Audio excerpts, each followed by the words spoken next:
The Chancellor of the Exchequer will be setting these details out next Wednesday. Have you fought for NHS workers to not have a pay freeze? Well, you care, you want to say thank you. I'm asking, genuinely, we imagine ministers sitting round a table, fighting their corner.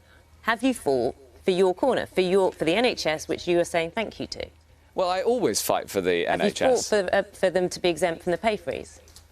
I always fight for the NHS, and the Chancellor of the Exchequer will be setting out the details next Wednesday. You haven't answered my question. Have you? Well, that's because, you know, I'm not going to comment on internal government discussions. I'm asking you what you are fighting for the NHS around the table in a cabinet meeting. Have you fought for NHS workers to be exempt from the pay freeze? Whether it happens or not, you can't tell me. But have you fought for it? Well, I'm not going to go into internal discussions. You know how much I value NHS workers, and all colleagues right across the NHS. Okay.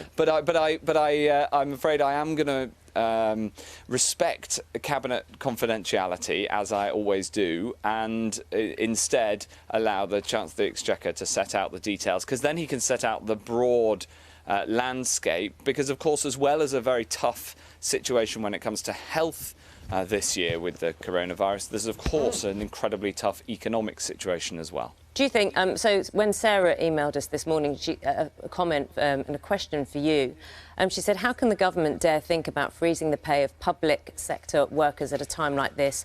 Also, we're the ones that are fighting in the thick of it. It's like freezing army pay when there's a war happening.